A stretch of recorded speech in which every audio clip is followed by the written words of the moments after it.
Welcome to another sitting in this series on Ghamidi Sahab's thought. We are presenting this video to you directly from Ghamidi Sahab's study here in Dallas. In the previous episode, we discussed the issue of the beard in considerable detail.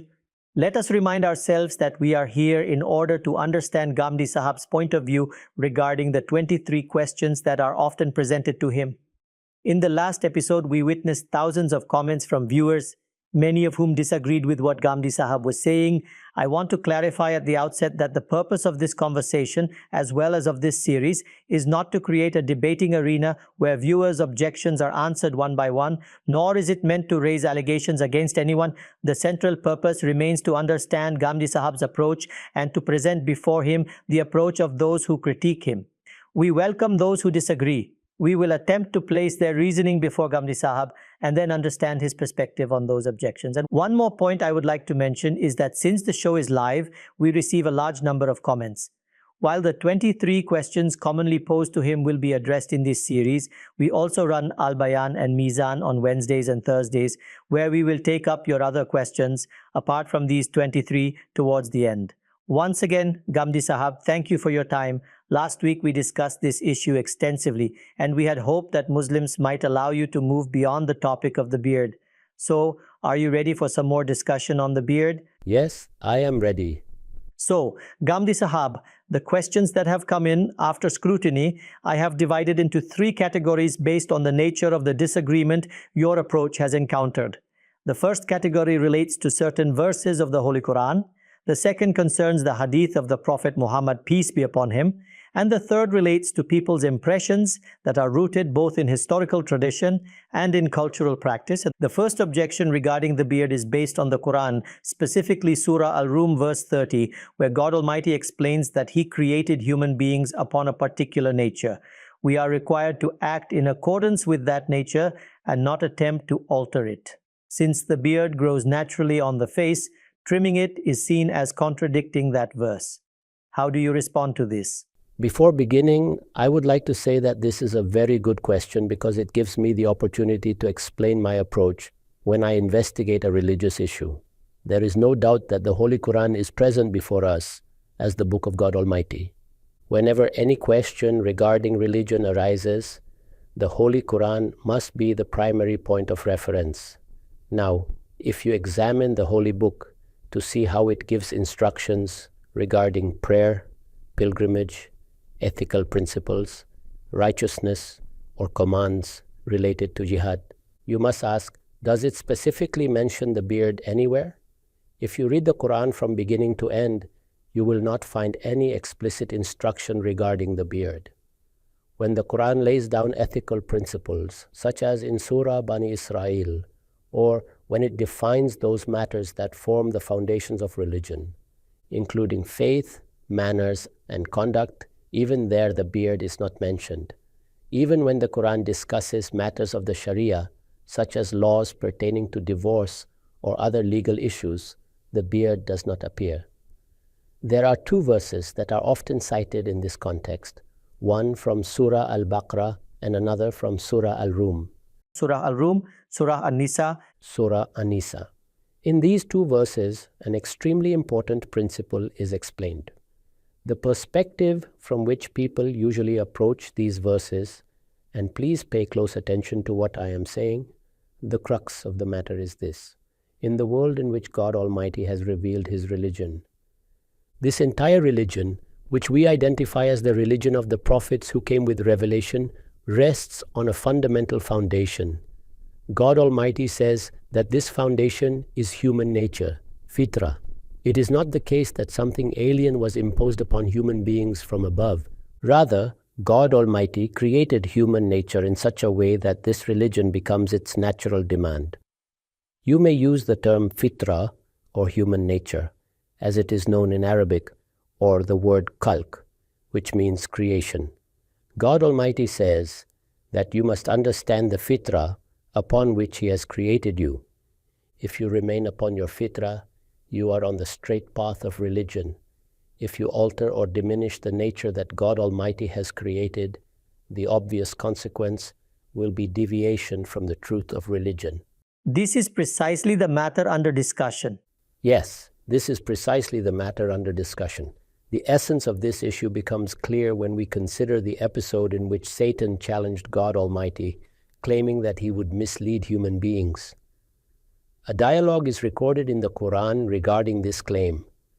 When Satan refused to prostrate before Adam and rebelled against God Almighty, he asked from where he would attack human beings. He then declared that he would attack them from the point where they would rebel against God Almighty's nature by altering their fitrah. Now, it becomes crucial to understand what this fitrah is, upon which the entire religion rests. If you examine religion deeply, you will realize that it is part of our nature to acknowledge that there must be one God of the universe. This is explained in the Holy Quran. In Surah Al-Araf, it is stated that God Almighty took a covenant from human beings, affirming His oneness. On this basis, He says, human beings will be held accountable on the day of judgment, and it will be said to them that monotheism was embedded within their nature. Similarly, other matters have also been ingrained by God Almighty within human nature. This means that their foundations already exist within us. What then is taqwa? What keeps a person on the right ethical path? And what is condemned? With this perspective, one must assess the entire content of religion and its concerns. On one side is Tawhid, which is a demand of Fitrah, while shirk stands in contradiction to Fitrah. On the other side are matters related to the purification of character, not engaging in immoral acts, not violating the rights of others, not oppressing anyone, not associating partners with God Almighty, and not fabricating ideas and presenting them as religion. If we reflect carefully, we will see that all these ethical foundations already exist within our nature. The Holy Quran points to this when it asks, when you cheat others by giving short measure, would you yourself willingly accept being cheated in the same way? Does your nature accept this? You steal, but have you ever wished that someone should come and steal from your home? You murder people, but have you ever desired that someone should slit your own throat? This demonstrates that Fitrah itself testifies to ethical truth. Consider food and drink as well. God Almighty has distinguished between what is pure, tayyibat, and what is impure, khaba'is. And He says that human beings recognize this distinction through their fitrah. Thus, the fitrah that God Almighty has placed within human beings encompasses awareness of ethical values and moral sensibilities. In light of all this, God Almighty states in Surah Al-Rum that human beings should not alter this fitrah.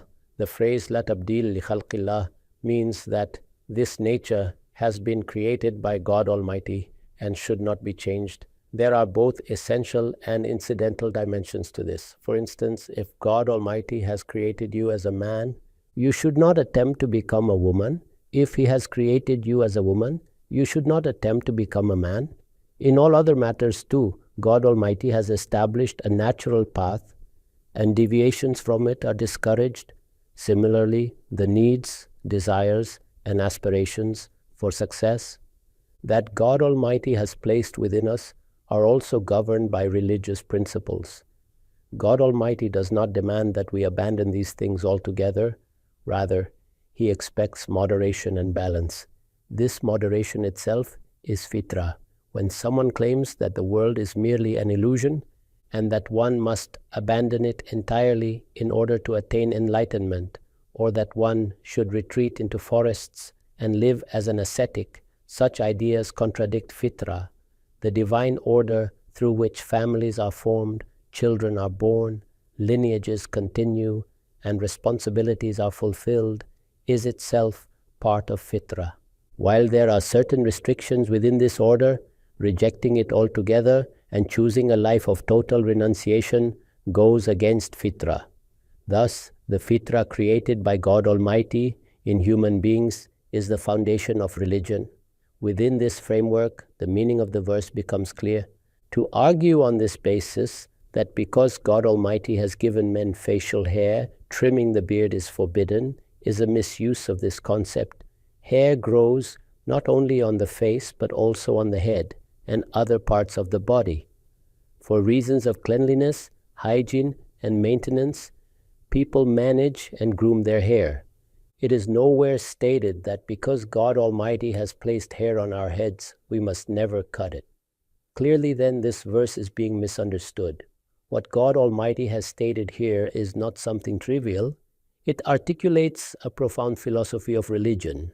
That is what must be emphasized. Let me now present the verse itself. God Almighty explains this matter in Surah Al-Rum in the following words. فأقم وجهك للدين حنيفا فطرة الله التي فطر الناس عليها لا تبديل لخلق الله ذلك الدين القيم ولكن أكثر الناس لا يعلمون. Before this verse, the Quran speaks about realities such as the corruption of shirk and the call towards Tawheed. After laying out these truths, it is said, turn your face towards the one God, adopt the religion of your father Abraham, adhere to the Fitrah of God Almighty upon which He has created all human beings. There should be no alteration in the creation of God Almighty. This is an entirely different matter. Indeed, this is an entirely different matter from what is being discussed here. This verse is, in reality, an invitation to the entire religion.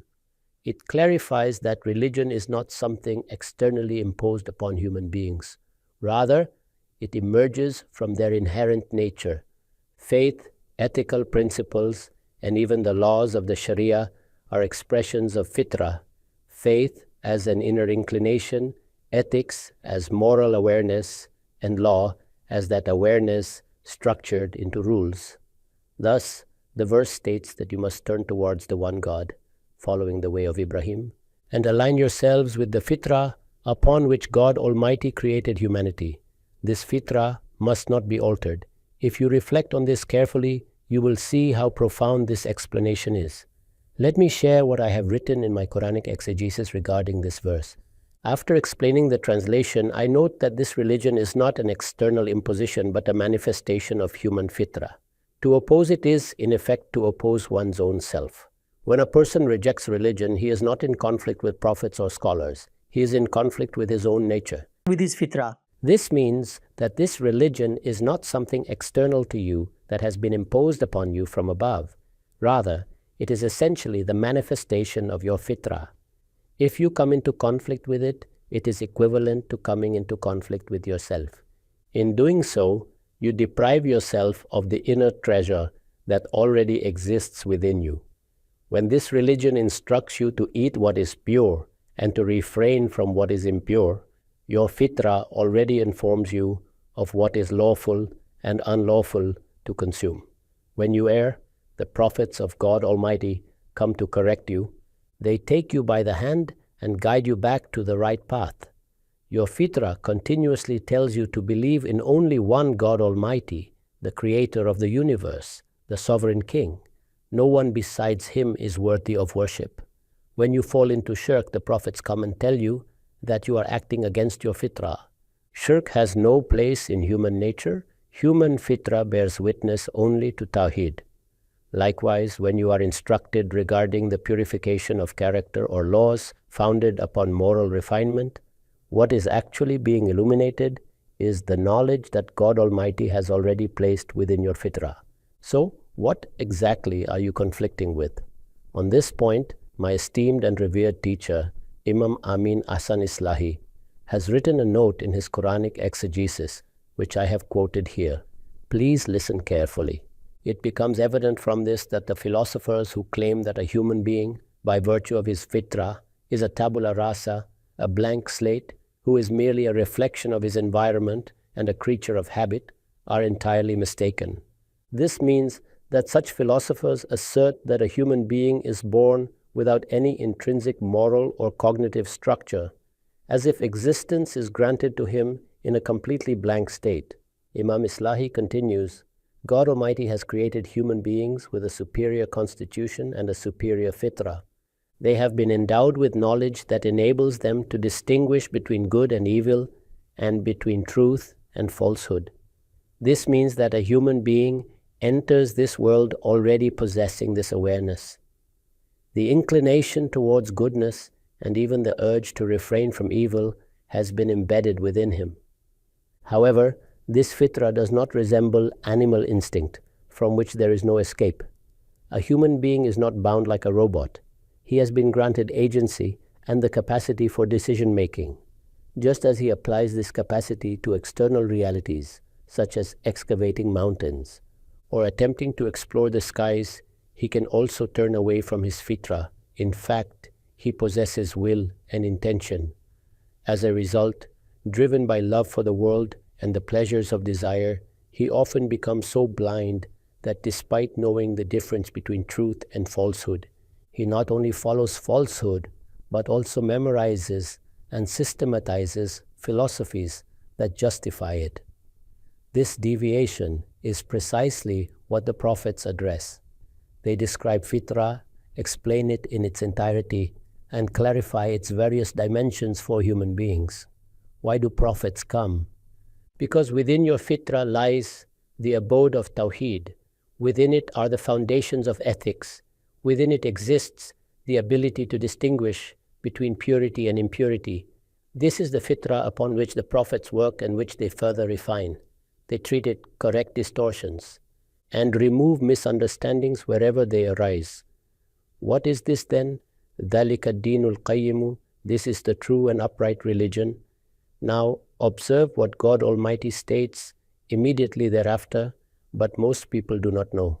So what is religion? It is the straight and upright path. It is our own subjective understandings, prejudices, and assumptions that lead us to fabricate new laws and contexts. This is fundamentally different from the religion of God Almighty. In the Holy Quran, the terms zikr and zikra are used in this very sense. That is why the Quran declares, I am zikr, I am zikra. I have come as a reminder of this fitrah. I have not brought anything new. In reality, the Quran calls attention to what already exists within human beings, but has been forgotten. This is precisely what is meant here. When Satan proclaimed that he would alter the fitrah of human beings, this meant that he would lead them toward a way of life where shirk replaces tawheed, obscenity replaces ethical values, and violations of rights, oppression, murder, and the desecration of human dignity become normalized. This declaration concerns the entirety of religion. Now, within this framework, if someone incidentally points out that a human being must recognize his existence, wujud, as God Almighty has granted it to him in a particular form and structure, this is self-evident. God Almighty has created human beings with specificity. He created some as men and others as women. He has established a collective social order among them and endowed them with the capacity to establish states and civilizations. These realities must be acknowledged rather than denied. Those who attempt to apply this verse specifically to the issue of the beard are, therefore, misapplying it. So, Ghamidi Sahab, you have read this verse and explained it extensively. It becomes clear that in reality a person's inner moral constitution, upon which God Almighty has created him, is the core of the matter, and that the invitation to religion is grounded in that very nature. In that sense, the two are identical. Now, when we look at outward forms, if a man and a woman are placed before us, you have said that a man should not attempt to become a woman and a woman should not attempt to become a man. We understand that you are explaining that fitrah must not be corrupted. However, the most visible distinction between a man and a woman is that a beard grows on a man's face. Would you like to comment on this, given that it is such a prominent difference? Yes, of course, this is a difference, and we must acknowledge it when interpreting matters. No one is preventing us from recognizing that distinction. But when a man shaves his beard or grows long hair, does that make him a woman? Does that make him a woman? If you look at history, there were periods when men commonly kept long hair extending below the ears. Even the Prophet Muhammad, peace be upon him, had hair of that length at times. These are accessories, secondary indicators. It is evident that both men and women are human beings. They belong to the same Adamic lineage. However, if someone says, God Almighty created me as a man, and I reject that, so I will turn myself into a woman, this constitutes a fundamental violation of what God Almighty has essentially created within you. That is rebellion against God Almighty. The crucial point here is to understand the context in which something is said. Such accessory details are not what this discussion is about. If we focus on such details, then God Almighty has created hair on many parts of the human body. That must be removed for hygiene and maintenance. Setting that aside, God Almighty has also commanded circumcision. God Almighty has given human beings intellect through which they maintain, purify, and beautify themselves. Will you then argue that since God Almighty created something, we must neither groom nor maintain it? This sense of upkeep is intrinsic to human nature, and it naturally extends to hair, beards, and mustaches in different ways. These practices also vary across cultures. From where would prophets dictate all such details? If someone decides to deny the essence of his creation, by rejecting the sex God Almighty has given him, everyone instinctively asks, "What are you doing?" That is an entirely different matter. So, if you wish to discuss alteration of nature, we must speak in terms of essences, not accessories. It would be like saying that because a woman wears trousers, that it is a sign of her becoming a man. A sign of her becoming a man. That is clearly absurd. The substance of this entire discussion is that in conduct, speech, demeanor, and daily life, a person should authentically be what God Almighty has created him to be. If you frame the discussion this way, it becomes coherent and meaningful. But if you drag accessory matters into this foundational discourse, it inevitably generates confusion and unnecessary objections. First of all, on what principle do you shave your head? Hair is undoubtedly part of the Fitrah created by God Almighty, yet God Almighty himself allows variation within this Fitrah. A man may naturally have hair and later become bald. If beard growth were the defining criterion of Fitrah, then how do you explain entire populations, such as in parts of Kenya, where men do not naturally grow beards? This shows that one must be precise about what is meant by Fitrah. In reality, Fitrah refers to the entirety of human existence in which God Almighty has embedded uniqueness, creating one as a man, another as a woman, granting awareness of right and wrong, embedding Tawhid within human nature. This is the comprehensive reality being addressed. The verse reveals something vast and foundational. To extract the issue of the beard from it is, as I explained earlier, to trivialize its meaning. All right, Ghamidi Sahab, with regard to the Holy Quran, you have explained at length that the two verses often cited in this context are Surah An-Nissa, verse 119, and Surah Al-Rum, verse 30. In Surah An-Nissa, there is also verse 115 preceding it, and another point is worth mentioning. It is written that all the righteous people of the Muslim community, indeed the prophets and believers, had beards. In one place in the Quran, even the beard of Prophet Aaron is mentioned. Throughout history, we read that all of them had beards. This is a practice followed by the entire Muslim community, including the prophets. Therefore, trimming the beard appears to contradict this inherited tradition, and it has been emphasized strongly in that verse. Let us examine this carefully and understand it in its entirety. Whenever we seek to understand anything related to religion, as I have said repeatedly, the Holy Quran must be our first reference point. We have already seen what the Quran states. From beginning to end, nowhere does it explicitly mention this issue as a religious injunction. It discusses poets, punishments, jihad, foundational ethical principles, social conduct, divorce, and numerous other matters, but not this. The verses you have cited, as I have already explained, address something far more fundamental. Their core concern is the fitrah upon which religion is established and how God Almighty has linked fitrah with the religion. This connection cannot be denied. This is the first and most important point. After this, the next most significant source in our religion is the Sunnah. I must repeatedly clarify what Sunnah actually is. It is the inherited religion of the prophets. It is often mentioned casually, but has this matter ever been presented as part of prophetic religious tradition? Has it ever been debated as such? Have you compiled a list of all prophets and demonstrated that they followed this as an established religious practice? Has the Prophet Muhammad, peace be upon him, ever stated that all previous prophets adhered to it as a formal religious injunction? These are legitimate questions. During his prophethood, when the Prophet Muhammad, peace be upon him, established the Sunnah, he did so upon the Abrahamic tradition. Read it carefully and see what he was intent on preserving and reforming. Whatever was to be taught as religion was conveyed clearly and publicly. If people failed to follow it, it was corrected openly.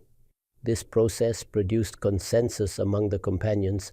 They witnessed how religious practices such as prayer, fasting, pilgrimage rituals, purification, and burial rites were transmitted to the next generation. This is how religious consciousness became embedded in our collective existence.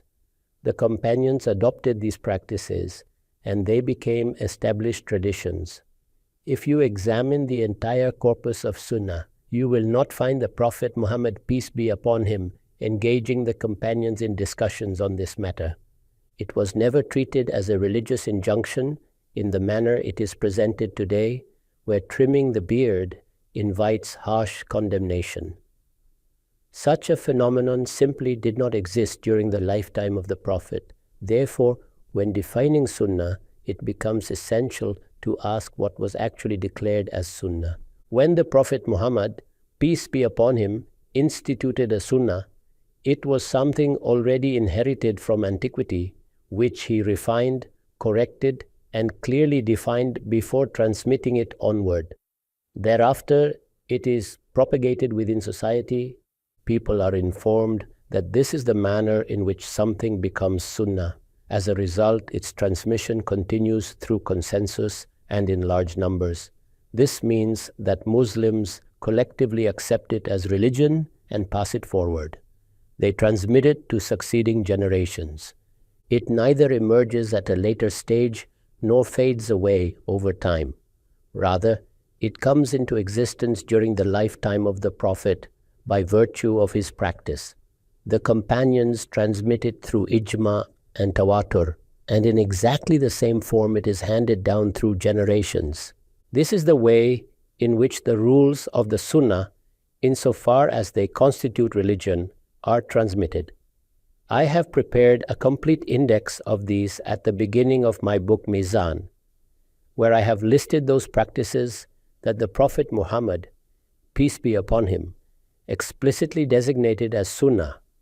Among them are many matters upon which the Quran elaborates, affirms, and gives guidance. After this comes the third category, traditions.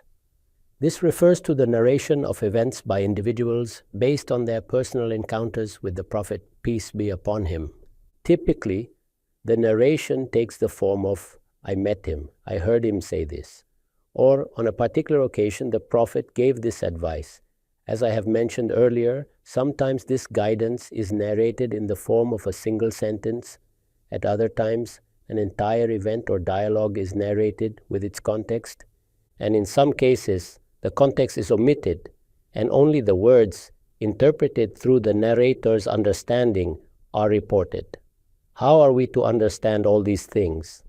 If we reflect carefully, what method should we adopt in interpreting them? The most important question here is this: is what is being narrated actually part of religion? This is the foundational question. Why is this question necessary? Because during the period of prophethood, did the Prophet, peace be upon him, perform every act as a religious act? For example, the foods the Prophet preferred or disliked, were these preferences religious in nature? To illustrate, suppose you like to eat bottle gourd or you prefer meat cooked in a particular manner. This naturally raises questions, does it not? Similarly, the Prophet, peace be upon him, dressed in a certain way, and the companions dressed similarly. The question therefore arises, is this religion? This is an extremely important question. During the period of prophethood, jihad was undertaken. Jihad is undoubtedly a religious command. Within that context, the Prophet, peace be upon him, adopted certain strategies. He organized prayer formations, determined which weapons were to be used and when, and arranged various logistical matters. The question remains, were all of these actions religious in themselves? Were they undertaken from a religious standpoint? This is a fundamental scholarly issue. One must first establish that the mere existence of an action does not automatically render it religion. We know many details about the Prophet's life during prophethood. He styled his hair in a particular manner. No one claims that this hairstyle was Sunnah, even though the Prophet, peace be upon him, maintained it throughout his life and only cut his hair during pilgrimage. At times, his hair reached his ears. At other times, it extended below them. Similarly, consider dress. The Prophet, peace be upon him, wore a lower garment, yet no one insists that this is a religious requirement. He rode donkeys, camels, and other animals, but no one claims that these modes of transport are religious prescriptions. Even the weapons he chose during jihad are not considered religious dictates. This demonstrates that the entire life of the Prophet, peace be upon him, and of other prophets, must be understood through a discerning lens. Which actions were performed as part of religion and which were not? This issue was raised even during the Prophet's own lifetime. On one occasion, the Prophet, peace be upon him, made a remark regarding the grafting of date palms. Since he was from Mecca, where agriculture was limited, he was not deeply familiar with cultivation practices. Medina, by contrast, had extensive orchards, and its people were knowledgeable about farming techniques. The Prophet commented on grafting, and people assumed that he disapproved of it. Consequently, they refrained from grafting that year, and the yield suffered. When this was brought to the Prophet's attention, and he was informed that people had stopped grafting because of his comment, he responded firmly. He clarified that these were matters of worldly knowledge. He stated that he had not come to teach people such matters. Rather, he had come to teach them religion. When he speaks about religion, that is what becomes binding. He then said the well-known statement, Antum alam bi umuri dunyakum. You know your worldly affairs better than I do.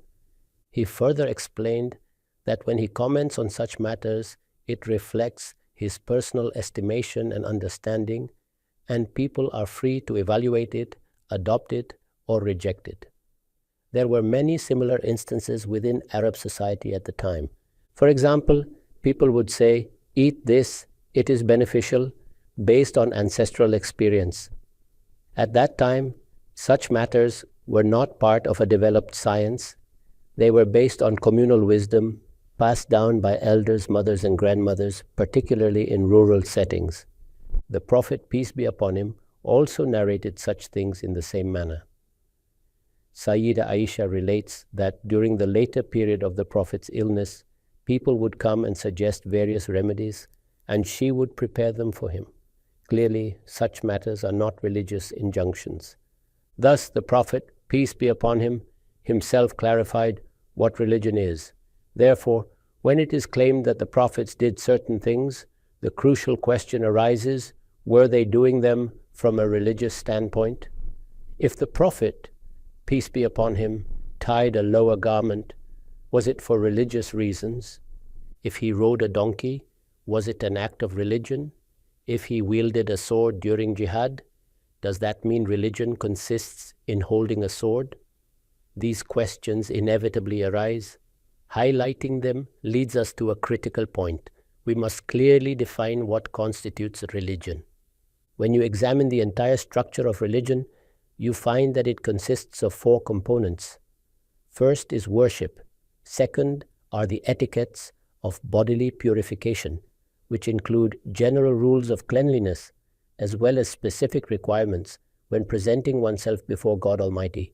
Third is the purification of what one eats and drinks, choosing what is pure, tayyibat, and avoiding what is impure or kabais. Fourth and finally is ethical conduct. If you reflect on these 4 components, you will notice that purity, taharat, is the central theme. God Almighty Himself has stated that the purpose of religion is tazkiyah or purification. In Arabic, tazkiyah means both to purify and to promote growth. The term encompasses both meanings. Through worship, this purity is enhanced and extended to the entirety of human existence. Our whole way of life is oriented around preserving and advancing this purity. Anything that corrupts it is rejected. This constitutes the epistemic foundation of religion. If these principles are kept in view, religion becomes clear. Many people are surprised that I have listed trimming the mustache as part of the Sunnah. The reason is that it relates directly to religion, specifically to purification. An untrimmed mustache can compromise the cleanliness of food intake and also conveys an appearance of arrogance. This practice is therefore linked either to bodily purity or to the purity of what we consume or to ethical refinement. These four domains together constitute the substance of religion. If you analyze carefully, none of the issues being debated fall under these four categories. The first point I mentioned was Khalq Allah, the creation of God Almighty, or Fitrah. This refers to the totality of human existence, one's worldview, moral awareness, understanding of right and wrong, and perception of Tawhid and Shirk. Religion declares that this Fitrah has been created by God Almighty and must not be altered. How then do the prophets establish Sunnah? Not by silently observing what people happen to do. When they establish a Sunnah, they explicitly declare it to be religion. They teach its method, institutionalize it as a tradition, practice it themselves, and correct deviations when they occur. In this way, they fulfill the requirements of transmitting religion and transform it into a collective convention among Muslims. After this come matters that people observe and interpret on their own. One person reports that the Prophet, peace be upon him, said that lights should be turned off before sleeping. Another narrates that he observed the Prophet performing some actions standing and others sitting. There are many such reports. The scholarly responsibility here is to first ask, is what is being established here actually religion? I have examined these traditions using precisely this criterion wherever such issues arise. If you permit me, I would like to explain what is actually stated in those traditions. Often, what happens is that narrations are fragmented, where something was said when it was said, and in what context, these elements are ignored. Once a fragment is isolated, the entire meaning shifts. All right, Ghamidi Sahab. Now regarding Surah An-Nissa, verse 115, kindly explain its context as well. It appears to state that if one deviates from the path of the Prophet, peace be upon him, and the righteous believers, God Almighty will hold that person accountable. What is the background of this verse? وَمَنْ يُشَاقِقِ الرَّسُولَ مِنْ بَعْدِ مَا تَبَيَّنَ لَهُ الْهُدَى. The background of this verse is as follows. When the Prophet, peace be upon him, was calling people to Islam and advising them, the companions stood alongside him.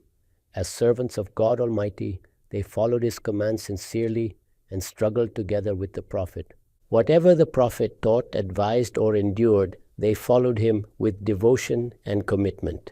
This exemplified the distinctive character and moral excellence of the companions.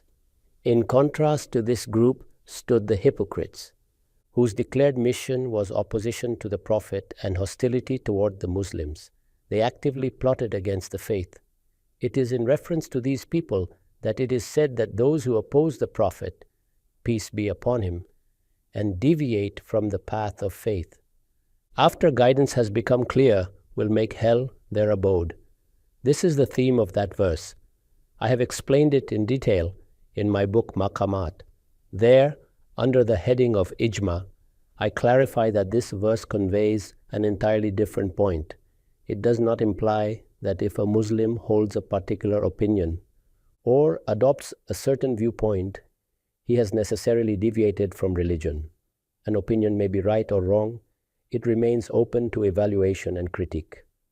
What the verse actually highlights is the character of the people of faith, namely, the companions of the Prophet, peace be upon him. What was their defining attitude? In their lives, in their obedience, and in their faith, they shared a unique bond with the Prophet, peace be upon him, along with an unwavering commitment to his religious mission. This relationship, this moral and spiritual posture, is their distinguishing characteristic.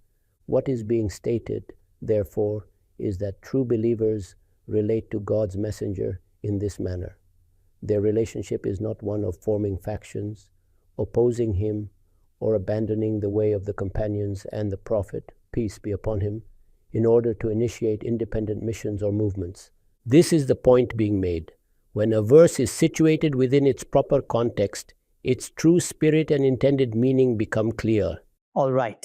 Ghamidi Sahab, you explained in detail on the basis of the Quran the relevant verses from Surah Al-Rum and Surah Al-Nissa and clarified that neither contains any directive regarding the beard. Let us now turn to Hadith. One of the questions we receive concerns your broader perspective that the beard is not part of Fitrah. There is a Hadith narrated by Sayyida Ayesha in which she appears to negate this view. She reports that there are 10 practices related from the Prophet, peace be upon him, that are part of Fitrah, and among them she includes the beard. This narration is found in the Hadith literature. On the one hand, we have your interpretation, and on the other, the statement of Sayyida Ayesha, who directly heard it from the Prophet, peace be upon him. Why then should the Quranic interpretation not follow what the Prophet, peace be upon him, himself is reported to have said? This is precisely what I have been trying to emphasize. Whenever a narration is presented to us, the first task is to subject it to critical review.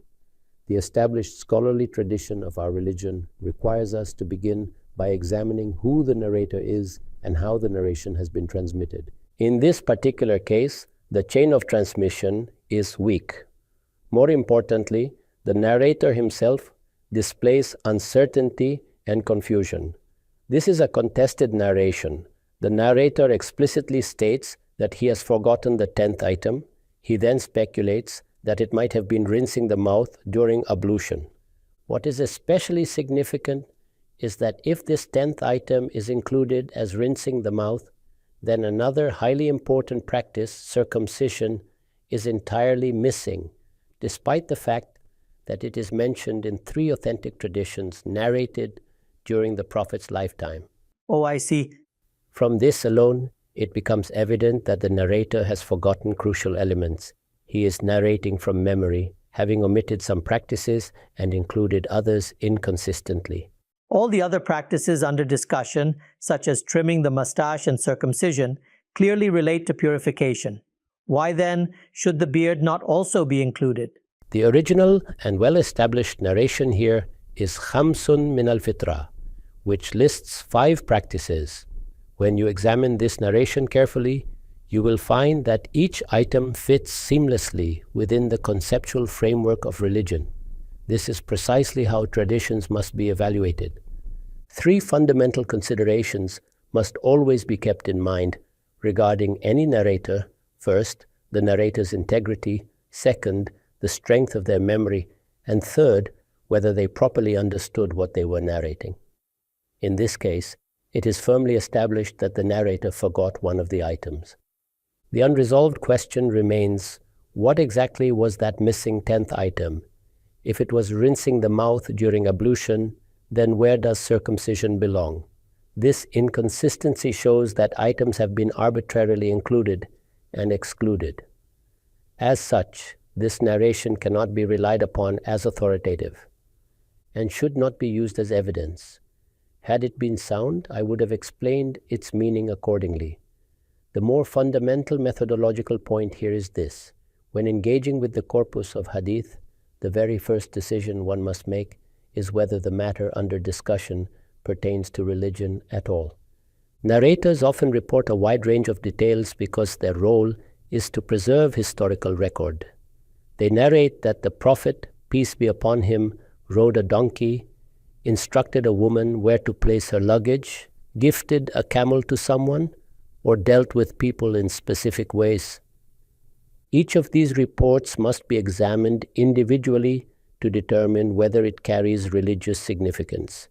To do so, one must assess whether the reported matter falls under one of the established domains of religion, worship, bodily purification, purification of moral character, or the regulation of food and drink to distinguish what is pure and lawful.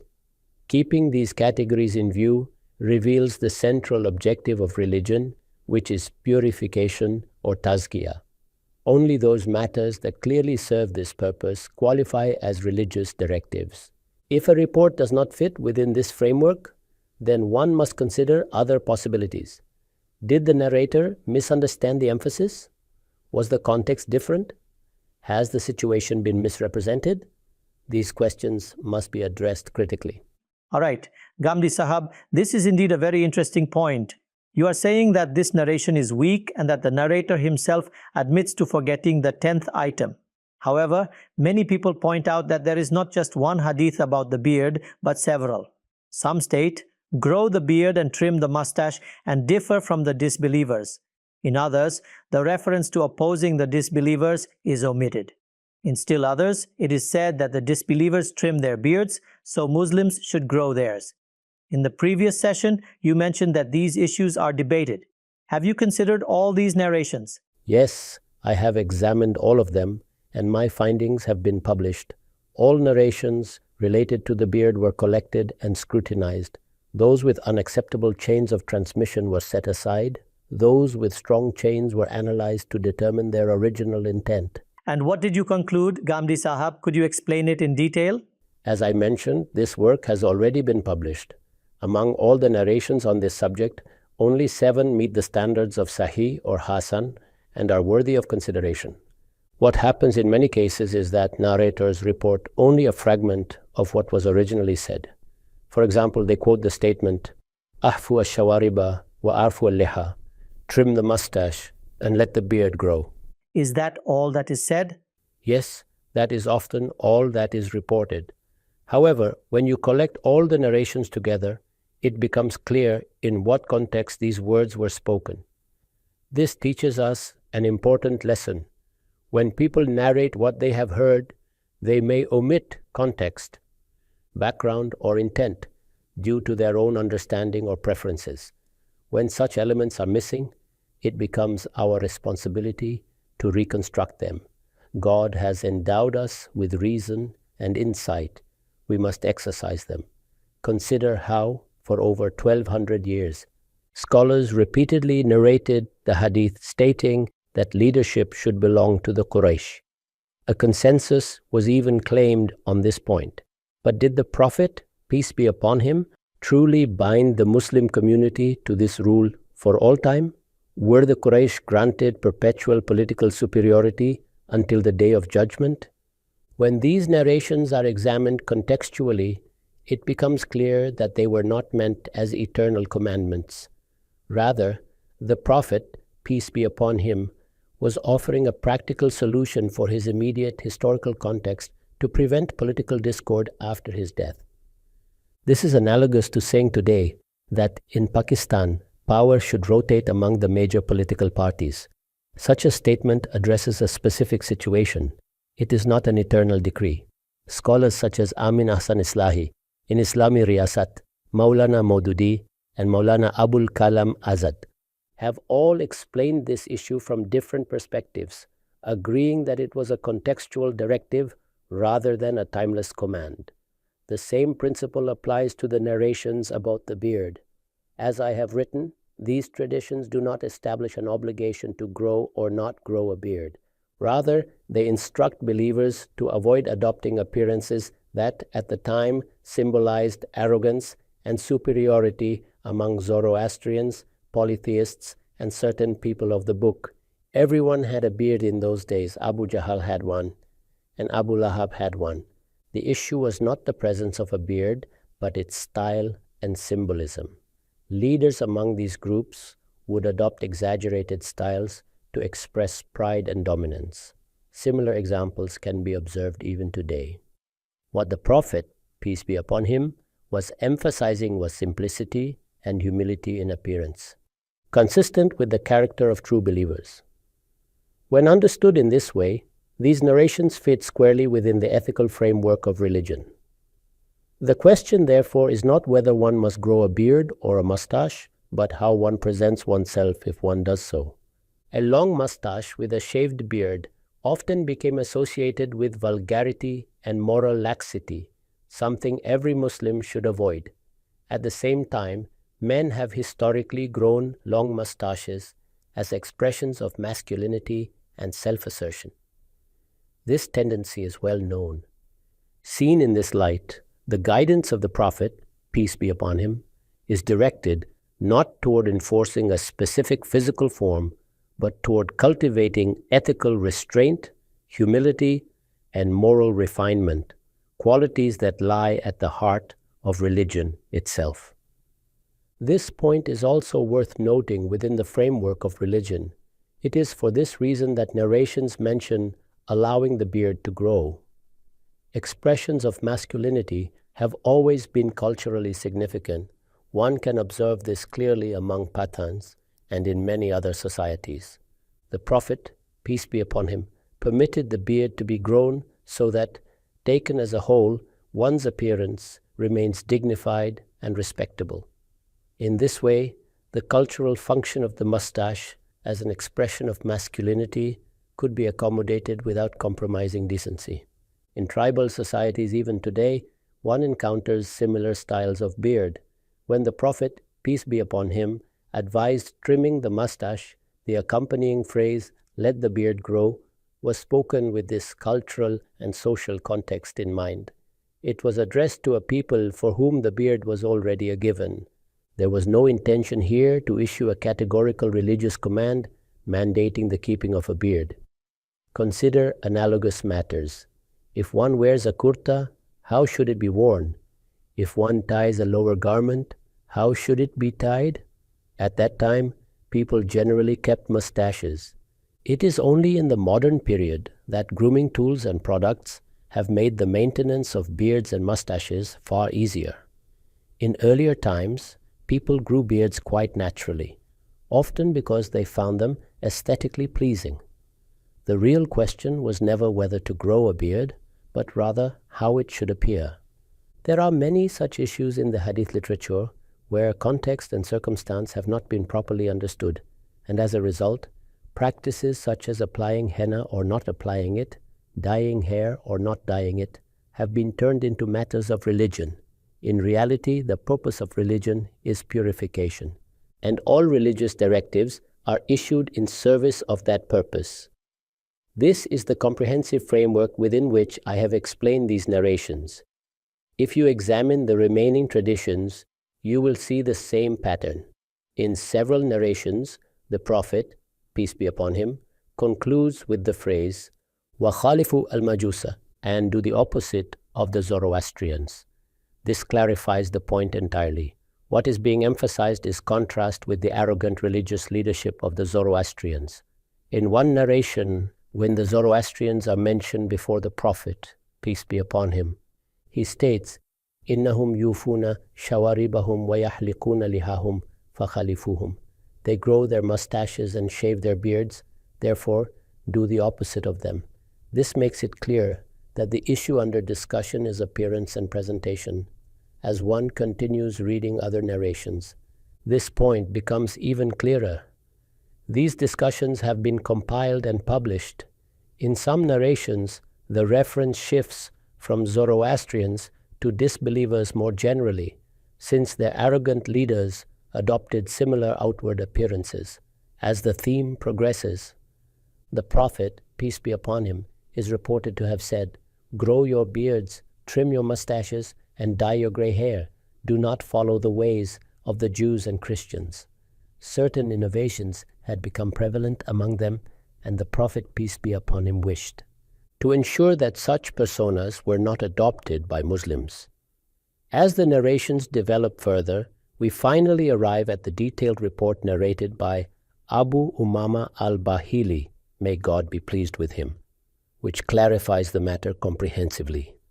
Abu Umama narrates that the Messenger of God, peace be upon him, once came upon a gathering of elderly Ansar whose beards had turned white. He said to them, "O people of the Ansar, dye your beards red or brown, and in this matter differ from the people of the book." The context is crucial. An entire assembly of elderly Ansar, all with white beards, was present, and the Prophet, peace be upon him, addressed them accordingly. Abu Umama further reports that the Ansar then asked, "O Messenger of God, the people of the book wear trousers but do not tie a lower garment." So a question was raised? Yes. The Prophet, peace be upon him, replied, "You should wear trousers as well as tie a lower garment." Now ask yourselves, are these religious commandments? Clearly not. Certain customs and behaviors had become common among the people of the book, some of which were problematic or excessive. The Prophet, peace be upon him, instructed Muslims to distinguish themselves from those practices. The Ansar then asked again, "The people of the book wear socks but do not wear shoes." The Prophet, peace be upon him, replied, "You should wear socks as well as shoes, and differ from the people of the book." They asked once more, "The people of the book shave their beards and grow their mustaches." Abu Umama narrates that the Prophet, peace be upon him, responded, "Trim your mustaches and let your beards grow, even in this matter, differ from the people of the book." So, you see, certain innovations had taken root in Medina under the influence of the people of the book. The Ansar, having embraced faith, brought these matters to the Prophet, peace be upon him, for clarification. None of these issues in themselves constituted religion, yet people had mistakenly elevated them to that status. When such matters were presented before the Prophet, peace be upon him, it was his responsibility to correct misunderstandings.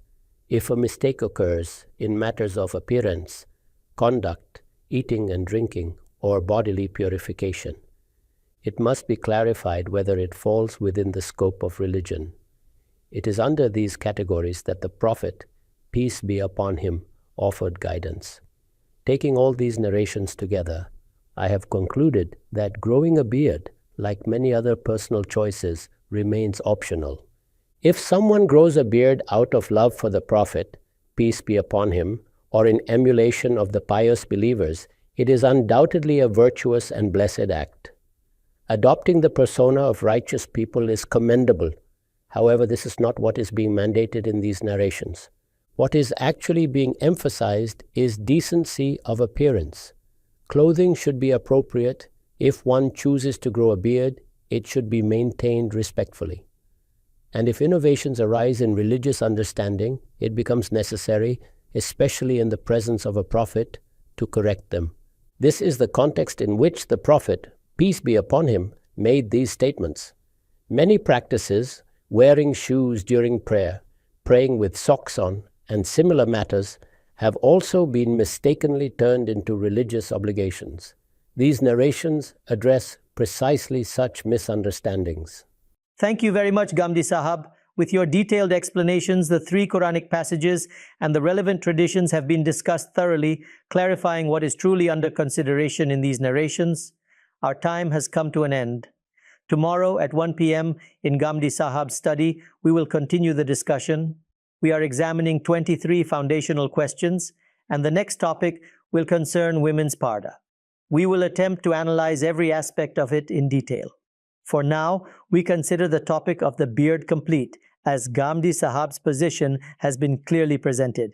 If anyone disagrees, they are welcome to share their views in the comments, especially if they believe something from the Quran discussed here contradicts Ghamidi Sahab's interpretation. God willing, we will meet again tomorrow at the same time and place. Thank you all for your attention.